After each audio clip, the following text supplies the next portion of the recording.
오늘은 잠언 19장 17절부터 시작되겠습니다. 말씀을 보시면요. 17절 말씀에 가난한 자를 불쌍히 여기는 것은 여호와께 꾸어드리는 것이니 그의 선행을 그에게 갚아주시리라. 자, 원문을 보시면 이렇습니다. 사회적으로 소외되어 있는 빈곤한 자에게 자선을 베푸는 것은 여호와께 이자를 받지 않고 빌려드리는 것이니 그분이 그에게 꼼꼼히 챙겨서 그대로 갚아주시느니라. 자, 우리 성경하고 그 내용이 다르지는 않습니다. 근데 아주 몇 가지 중요한 개념이 여기 있어요. 우리 성경에는 가난한 자라고 되어 있는데, 그래서 이 가난한 자라는 것을 원문으로 보면요, 사회적으로 소외되어 있는 사람, 사회적으로 소외가 되어 있으니까 아무도 그를 돌아보지 않지 않습니까? 그러한 그 빈곤한 사람에게 자선을 베푸는 거예요.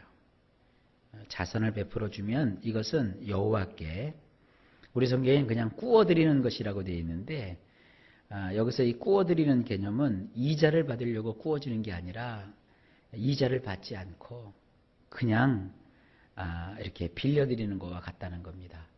우리가 돈이 급할 때 누가 우리에게 돈을 빌려줬어요?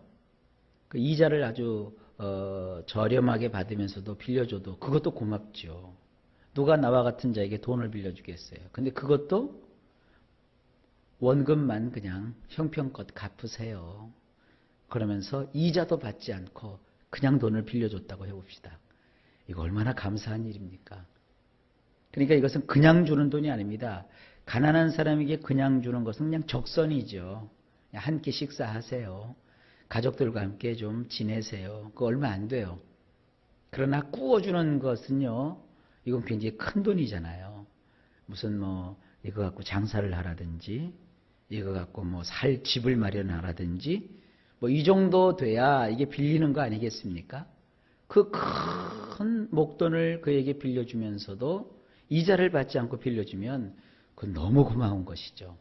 그런데 빈곤한 사람에게 찾아가서 자선을 베푸는 것은 마치 하나님께 이자도 받지 않고 큰 돈을 빌려드리는 것과 똑같다는 거예요.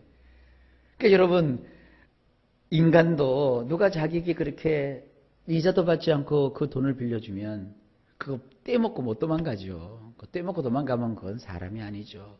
어떻게 해서든지 다른 돈은 못 갚아도 그 돈은 갚으려고 하지 않겠어요? 하나님이 그런 부담감을 가지신다는 거예요. 그러니까 여기 성경에서 강조하는 게 뭡니까?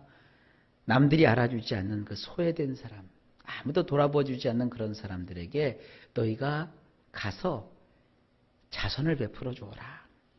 그럼 하나님께서는 그것을 자신이 마치 돈을 빌린 것처럼, 그것도 이자도 받지 않고 아주 마음 좋은 사람이 돈을 빌려줬을 때 느끼는 그런 기분처럼 하나님께서 그런 감정으로 부담을 가지셔서, 하나님 능력 없는 분 아니시잖아요. 그분이 어떻게 하시느냐, 그 사람에게 꼼꼼하게 챙겨서, 그러니까 하나도 빠짐없이 하나님이시니까 이자에 이자를 덧붙여서 그대로 어떻게 하신다? 갚아주신다는 거예요. 그러니까 오늘 이 성경은 뭘 얘기하고 있는 겁니까? 자선을 베풀어라. 빈곤하고 사회적으로 소외되어 있는 그러한 사람들에게 너희가 자선을 베풀어라. 그럼 하나님께서 그대로 갚아주신다. 우리도 이렇게 꼭 삶을 사실 수 있기를 바랍니다. 그 다음에 18절을 보면 네가 내 아들에게 희망이 있은즉 그를 징계하되 죽일 마음은 두지 말지니라. 자, 이 구절은요, 그냥 우리 성경으로 보면 어떤 식으로 자꾸 해석을 하게 되냐면, 내가 내 아들에게 희망이 있은즉, 만약에 네 아들에게 희망이 있으면 그를 징계해라. 징계하지만 죽일 마음은 두지 말지니라. 이게 이해가 돼요? 부모가 자식을 죽일 마음을 가지는 그런 부모가 과연 있을까? 그런 생각하시잖아요. 성경을 이렇게 보게 되니까 이 말씀의 뜻이 온전하게 와닿질 않습니다. 원래 이 원문은 이렇게 돼 있어요. 내 아들을 야단칠 때에는 카바를 가지고 해야 하나니 내 네페시에 그를 죽이려 들어서는 안 되느니라. 자, 여기도 쉽지 않죠. 뭐 카바라는 말 나오고 네페시라는 말은 하도 들어서 이제 알겠죠. 좀 설명을 드려볼게요. 이 카바라는 말은 뭐냐면 간절한 기대를 가지고 기다려주는 것을 말해요. 그러니까 아이를 야단칠 때는 그냥 야단치면 안 돼요. 간절히 뭔가를 기대하는 그런 마음을 가지고 그리고 기다려주는 마음을 가지고 그렇게 야단을 치라는 거예요. 부모가 자기 감정으로 막 못 이겨서 너 왜 내 말 안 들어? 왜 아빠 말대로 안 해? 왜 엄마 뜻대로 하지 않는 거야? 그러면서 네가 내 자식이야? 막 이러면서 이렇게 나가면 그 자식이 삐뚤어져요. 반감을 사게 돼요. 그러나 그 자식을 야단칠 때는 간절한 기대를 가지고 기다려주는 마음을 가지고 이걸 카바라고 해요. 카바. 이 카바를 가지고 해야 된다.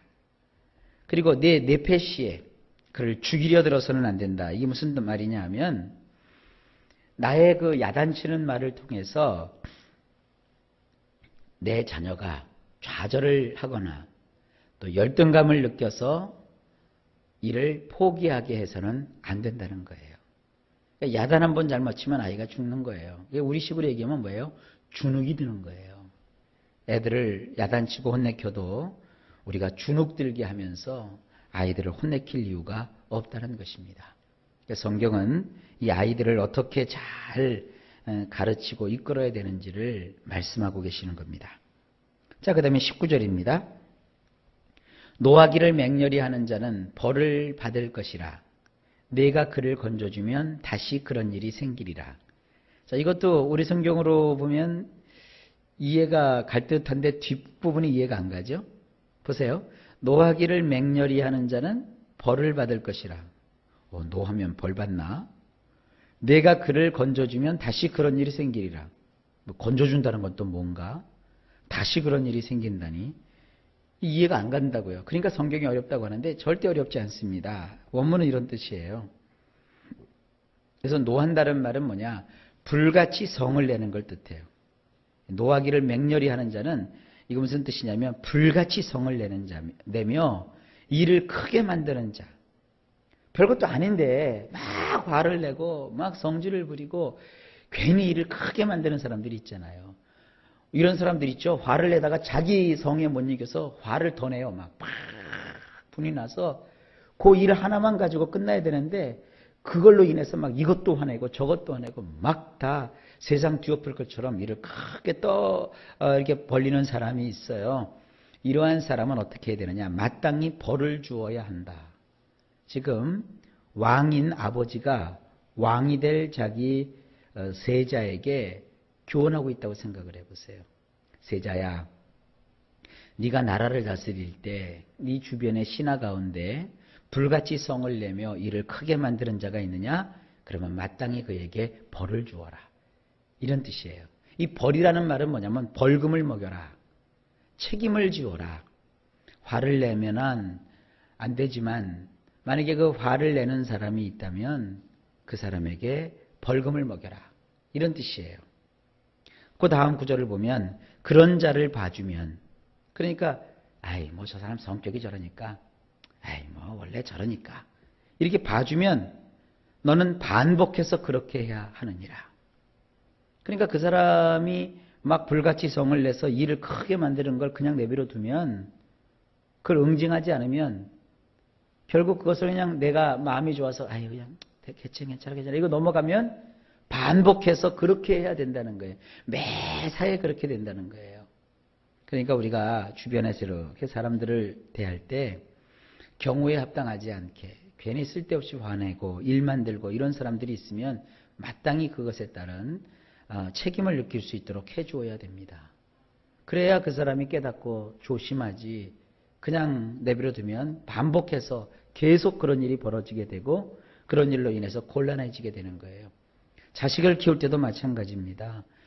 버릇이 없고 막 어른한테 대들고 그러면 아예 처음부터 그러지 못하도록 해야 돼요. 좀 크면은 말 듣겠지. 아니요. 어려서 잘못된 그 버릇은요, 커서도 못 고치는 거 여러분 아시죠? 그러니까 이 성경은 참이 지혜의 말씀입니다. 그래서 괜히 성질 부리고 말이죠. 아무한테나 들이대고 이런 거는 사회성이 결여되는 것이기 때문에 어렸을 적부터 그것은 옳지 않다는 것을 알려줘야 돼요. 여기서 뭐 마땅히 벌을 줘야 된다 그러면 회초리를 들고 때린다 이렇게 생각하시면 안 됩니다. 요즘 그 교육학자들이 참 좋은 걸 많이 가르치더라고요. 아이들이 이 버릇이 나쁘거나 성질을 부릴 때마다 그 페널티를 먹이라는 거예요.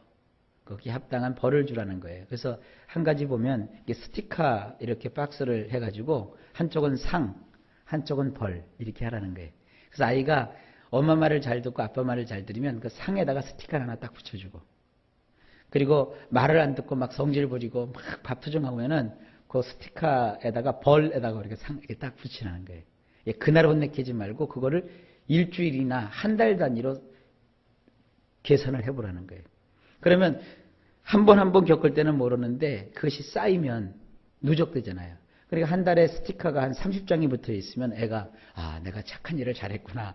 나는 좋은 자식이구나. 이렇게 느끼는데 이 벌 그쪽에 막 잔뜩 한 60개가 붙어 있다고요. 그러면 애가 내가 참 잘못하는구나. 이걸 느낀다는 거죠. 그래서 잘했을 때는 푸짐하게 상을 주고 못했을 때는 거기에 맞는 벌을 줘요. 그렇게 교육학자들이 가르치더라고요. 이 상벌의 원칙, 상벌의 원리, 이건 참 중요한 것입니다. 영적인 것도 마찬가지죠. 아마 우리 교회에서 각 개인의 어떤 그 스티커를 발부시키면 참 재밌는 일이 벌어질 거예요. 어른들은 그렇게 할 수 없지만 좌우지간 뭐든지 버릇은 초반에 잡아야 됩니다. 이런 그 말씀에서 교훈을 얻을 수 있죠. 자, 그 다음 구절 볼까요? 너는 권고를 들으며 훈계를 받으라. 그리하면 내가 필경은 지혜롭게 되리라. 원문이 이렇습니다. 조언을 귀 기울여 들으며 징계를 받아들여라. 그렇게 하면 내 나머지 부분에서 너는 지혜롭게 행동하게 될 것이니라. 자, 오늘은 말씀이 계속 이렇게 훈계하고 사람을 교정해주는 방법을 말씀해주고 계시죠. 여기서 우리 성경엔 권고라고 되어 있는데 이것이 조언입니다. 조언. 조언은 무슨 얘기냐면 충고. 누군가 너에게 충고를 하면 그 충고를 싫어하지 말고 그 충고를 귀 기울여 들어라. 충고를 들을 때 참 그 마음이 안 좋죠. 그러나 그 충고를 귀 기울여 들어라. 그리고 징계를 받아들여라. 그래서 징계라고 하는 것은 막 야단치고 그러는 게 아니라 교정해 주는 거, 훈육하는 겁니다. 이렇게 누군가 교정해주고 훈육해주면 그걸 받아들여라. 그렇게 되면 우리 성경에 그냥 필경은 이렇게 되어 있는데 이게 뭐냐면 내 나머지 부분, 지금껏 살아온 것은 어쩔 수 없어요. 그러나 앞으로 내가 살아가야 될 나머지 부분에서 너는 지혜롭게 행동하게 될 것이다. 그러니까 지금까지는 내가 지혜롭지 못했지만 충고와 또 훈육을 통해서 사람이 지혜로워져야 된다는 것이죠. 자, 이것이 하나님이 우리에게 알려주시는 일상생활의 지혜입니다. 자, 예수 믿고 거듭난 우리들 그냥 세상 살아갈 때 은혜로만 믿음으로만 이렇게 살아가는 것이 아닙니다. 은혜로 살고 믿음으로 사는 것은 바로 이렇게 하나님 말씀을 우리가 듣고 깨닫고 이 말씀을 하나씩 하나씩 지켜가면서 살아가는 삶을 의미합니다. 자, 오늘도 이렇게 귀한 말씀을 주신 하나님께 감사를 드립니다. 일마다 때마다 하나님이 여러분에게 평강을 주셔서 형통한 삶이 되시기를 예수님의 이름으로 간절히 축복합니다.